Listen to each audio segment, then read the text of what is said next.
Bonjour, Cathy Robitaille, la Galerie d'art Urbania. J'ai la chance aujourd'hui d'être avec l'artiste Nathalie Mignot pour nous présenter son portrait d'artiste. Bonjour Nathalie. Bonjour Cathy. Très heureuse que tu sois avec nous. Je vais te poser quelques petites questions aujourd'hui afin de faire présenter ton beau travail comme artiste et parler notamment de tes collections. J'y vais comme suit, ma chère. Qu'est-ce qui t'a incité à faire de la peinture? Ah ben, on monte au loin. Déjà, enfant, j'avais été bien impressionnée par une gardienne qui avait un atelier de peinture, de couture, c'est-à-dire, et puis elle classait ses bobines de fil, puis les retailles de tissu par couleur. Alors, aller chez elle, surtout dans son atelier, c'était comme entrer dans un arc-en-ciel. Ça fait que mon goût pour les couleurs s'est développé à ce moment-là. Puis, plus tard, on m'a offert un ensemble de peinture aquarelle. Et puis, j'ai expérimenté. Après ça, c'était assez difficile, l'aquarelle. J'ai pris des cours et puis de cours avec diverses associations qui m'ont mené jusqu'à l'université, avec l'Université Bishop en Estrie. Et puis ça m'a ouvert un autre avenue aussi, surtout l'histoire de l'art. Là, j'ai commencé, ça a influencé mon style dans le sens que j'avais le goût de narration, que mes peintures parlent, puis qu'il y ait une histoire qui s'en découle. Ah, intéressant. Puis, dans le fond, votre formation à l'université, c'était quoi exactement? C'est en art visuel avec une majeure en studio. Ah, intéressant. Puis, est-ce que c'est à ce moment-là que vous avez trouvé votre style?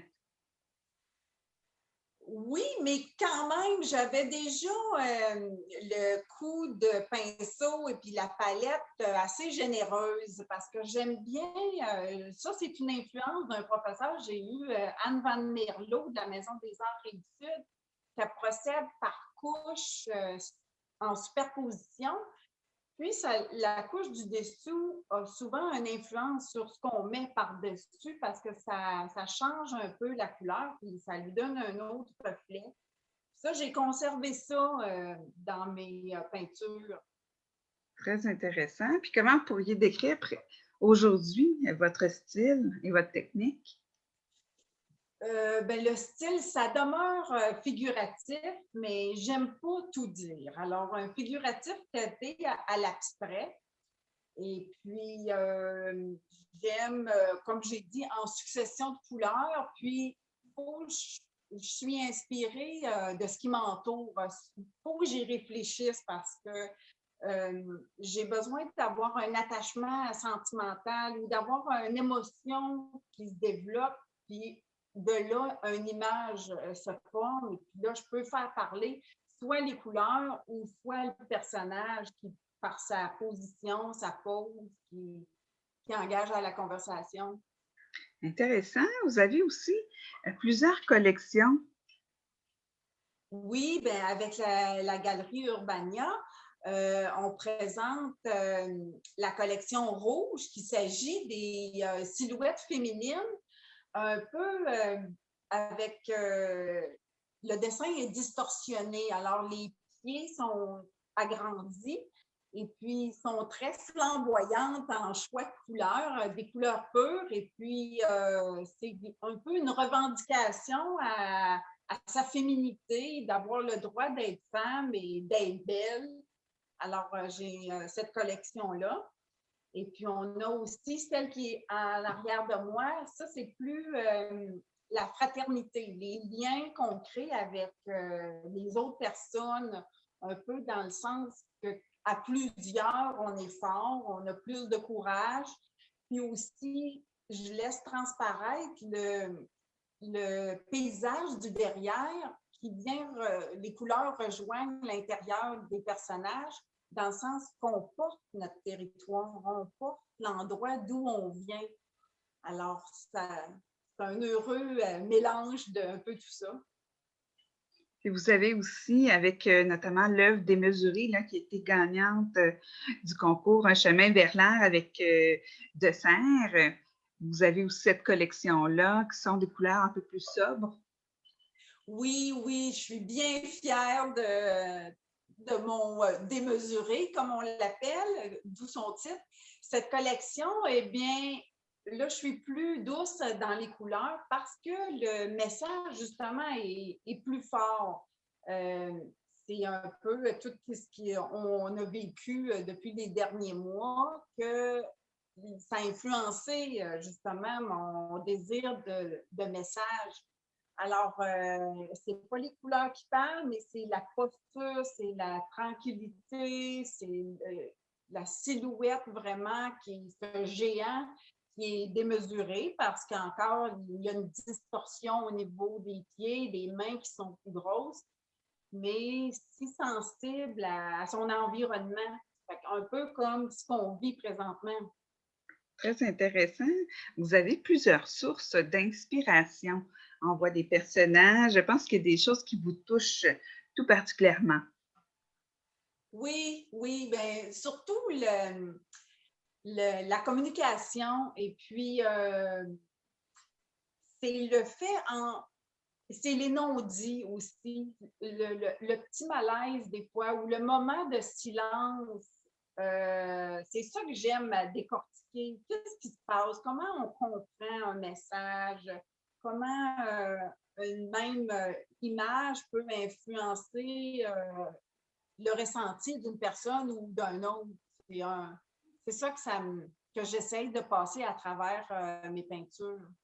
Je pense que vous appréciez tout particulièrement aussi la sculpture. Oui, justement parce que encore, c'est merveilleux de voir des sculptures, surtout de la mythologie grecque, là, les grands maîtres. Je suis une fan du Bernin. C'est fait de marbre, mais quand on voit les sculptures, on jurait que c'est de la chair, que c'est de la peau. L'enlèvement de Persépine, là, l'homme, il prend la fesse là, dans la cuisse, puis on sent qu'il la grippe. Là. C'est merveilleux d'être capable de. C'était un talent immense, puis ben, ça fait des beaux modèles pour des silhouettes en peinture. Absolument. Vous m'aviez parlé de ce que vous étiez fière. Oui, hein, on a besoin de cet temps-ci d'être fier de quelque chose. Puis, il y a un projet que j'ai participé, un projet de médiation culturelle, et puis on a fait une fresque, c'est avec des gens en déficience intellectuelle ou qui ont un handicap quelconque, là, physique. Un groupe de 12 qu'on a travaillé une partie de l'année à monter une fresque et puis pour refléter leur environnement, qu'est-ce qu'ils font, ils travaillent, ils vont à l'école, l'intégration. Et puis, on a eu le lancement dernièrement de la fresque. Puis, j'étais fière d'eux. En étant fière d'eux, ça me donne une fierté à moi parce que je les ai accompagnés, je les ai amenés à réaliser ce projet-là parce que c'était tout d'envergure. La fresque fait 5 pieds par 9 pieds. Ça fait que c'est quelque chose d'assez grand. Et puis, ils l'ont témoigné que c'était difficile, mais ils m'ont fait confiance. Ça fait que ça, je suis vraiment heureuse de ce projet-là et du résultat que ça a donné. Je découvre une artiste engagée. Bien, c'est encore le partenariat, de l'échange, d'être avec des gens, d'aller dans la même direction. Puis j'étais pour dire aussi d'avoir gagné le concours avec Urbania, puis cette belle chance qu'on a de collaborer avec Omer de Serres aussi. C'est une belle aventure. Bien, très heureuse. J'ai eu la chance de vous découvrir à ce moment-là et nous sommes très, très heureux de vous avoir encore avec nous dans l'équipe Urbania. J'aurais deux petites questions pour terminer l'entrevue. Dites-nous, quel serait votre rêve le plus cher? Mon rêve, oh, je rêve, j'attends d'être capable d'aller en Italie, puis justement d'aller voir ces belles sculptures de près, m'asseoir, la Plaza Navone, en avant de la fontaine du Bernin, justement. J'ai hâte d'aller me ressourcer pour d'inspiration. J'ai vraiment hâte qu'on puisse faire ça. Je pense qu'on va vous suivre. Ah oui? Dites-nous, pour terminer, à quoi ressemble votre prochain mois là, de création? Eh bien, on espère que ça va avoir lieu. Je suis invitée au symposium de Bécomo et puis pour faire des paysages. Alors, je vais m'appliquer à m'imprégner de paysages parce que je trouve ça plus difficile à faire parler qu'une silhouette, qu'un personnage. Alors, vu que je m'en ennuie justement du territoire de la Côte-Nord, parce que je suis originaire, alors j'ai déjà une émotion, puis j'ai déjà une démarche en préparation, puis je me sens capable de le faire parler justement, mon paysage. Bien, écoutez, on va vous suivre avec une grande attention. On vous remercie infiniment. Au plaisir de continuer à collaborer ensemble. Oui, merci Cathy. C'est un plaisir. Au revoir. Au revoir.